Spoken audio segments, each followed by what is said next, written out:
think right now we're at a point where we have to look at how do we use our military to military engagements and our actions.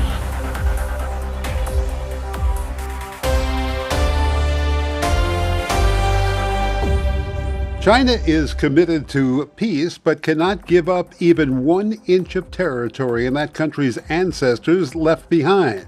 That is what Chinese President Xi Jinping told U.S. Defense Secretary Jim Mattis Wednesday during his first visit to Beijing. Xi's remarks underscored deep-rooted areas of tension in Sino-U.S. ties, particularly over what the Pentagon views as China's militarization of the South China Sea. However, irritants in U.S.-China relations extend to other sensitive areas, including fears of a full-blown trade war between the world economic heavyweights. Well, thank you, General Xu, and I am here to show the very high priority, sir, that we place on the military relationship. 谢谢习将军，我来这里就是为了表示我们对两军关系所给予非常高度的优先重视。As President Xi and President Trump determined when they met together, this relationship is fundamental to both our nation's futures and to the future of the international community in terms of peace and prosperity in the region. 正如习主席和特朗普总统在他们会晤的时候所确定的那样，这个关系对我们两国的未来，对国际社会的未来的和平和繁荣有非常根本的重要性。And I think you indicated very accurately the very open, transparent, and candid nature of my discussions yesterday. 我想你就非常准确的已经提到了，昨天我们进行了非常开放的、透明的、坦诚的讨论。I think right now we're at a point where we have to look at how do we use our military to military engagements and our actions in order to promote trust between our two militaries, trust between our two countries. 我想现在这个阶段，我们必须要考虑怎么样使用我们两军的交流和互动，来促进我们两军之间和两国之间的信任。And in our discussion today, General Xu, we are looking for how do we engage on the areas where we have agreement, what more can we do where we have agreement, but also to address the areas where we have disagreement as we learn how we're going to manage the process going forward in those areas as well. 这个徐将军，今天我们还要探讨一下，在我们看法一致的领域，怎么样进行更多的交流。在我们有分歧的领域，我们必须要进行讨论，来为了未来来管理好这个程序。And just in closing, it's good to see that your ambassador to Washington is here with us, that our ambassador to Beijing is here, as you and I work in our military spheres to keep the diplomats in the front line of driving the relationship forward, and we support their efforts. But thank you again, General Xu, for the opportunity. Beijing is also deeply suspicious of U.S. intentions towards self-governing and democratic Taiwan, which is armed by the United States. China views the island as a sacred part of its own territory. Meeting in Beijing's Great Hall of the People, state television reported Xi told Mattis that China had only peaceful intentions and would not cause chaos. Mattis, in comments in front of reporters, told Xi the talks had been very, very good. VOA's Victor Beattie spoke with Brad Glosserman, a senior advisor to the security think tank Pacific Forum and deputy director of the Tokyo-based Tama University Center for Rulemaking Strategies. Glosserman said the relationship between the U.S. and China is vital. Our relations with China are vital. Two countries that are number one in two economies of the world, that have many places where their interests overlap and where quite frankly their interests diverge, and where our militaries are bumping up against each other on an increasingly regular basis.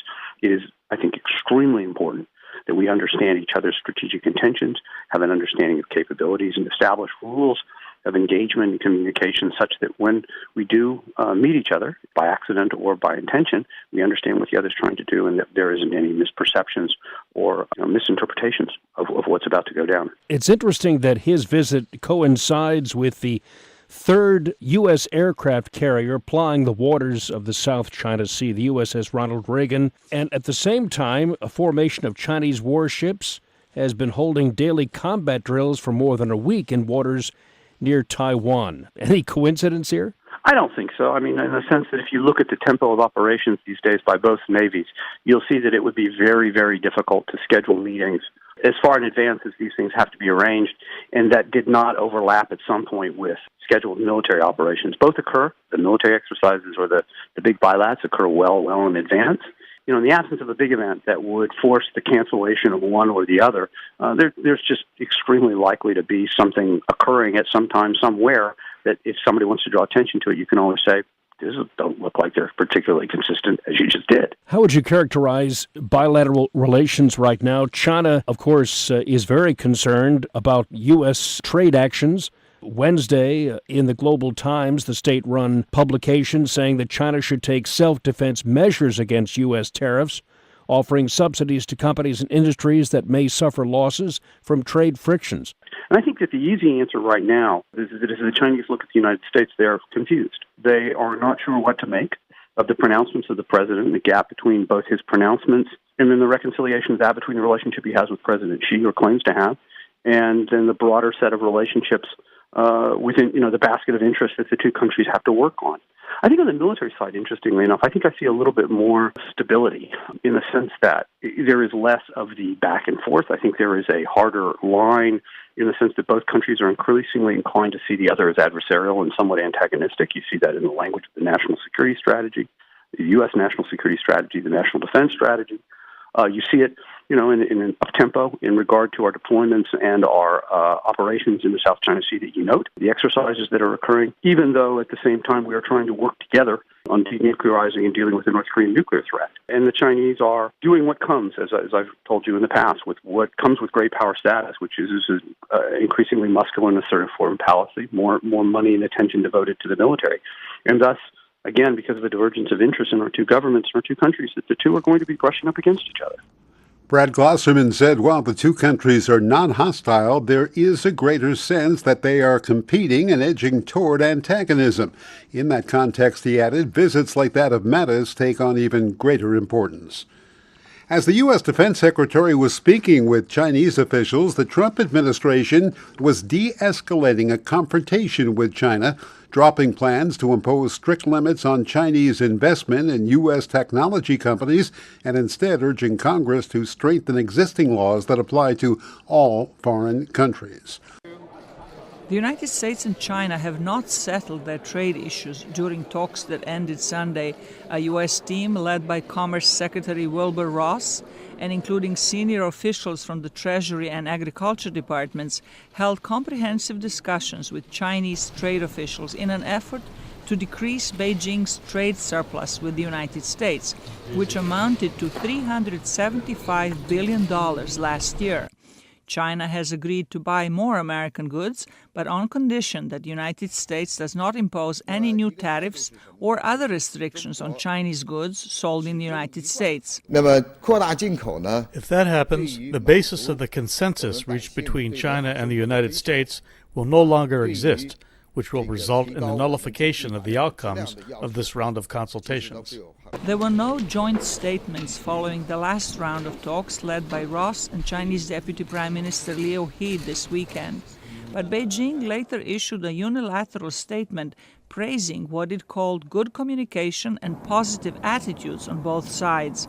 The statement says relevant details are yet to be confirmed by both sides, but China's attitude remains consistent, says Chinese economist Li Yong, and it includes expanding imports. It is very helpful to satisfy the Chinese people's pursuit for good life and request for quality economic development by expanding imports, including those from the United States. The Trump administration has threatened to impose 25% tariffs on $50 billion a year on Chinese technology-related goods and increase duties on up to $150 billion of Chinese imports. China has vowed to retaliate by imposing duties on U.S. goods such as soybeans, corn, and other agricultural products. U.S. farmers are concerned. If there's tariffs imposed, people think it's just farmers that get hurt. It's the entire community, the entire state, the entire upper Midwest where agriculture is so important, because we're not living alone out on the farm and not seeing anyone. We are connected economically. But others say the U.S. economy may benefit in the long run. In the long term, if you just have a long-term perspective, and this is a long-term industry, I mean, we think in terms of generations, we're going to do fine. The trade talks have also left two unresolved major issues: how the United States should deal with China's state-imposed industrial policies, and what the Trump administration should do about the Chinese telecommunications company ZTE, which had violated sanctions against North Korea and Iran.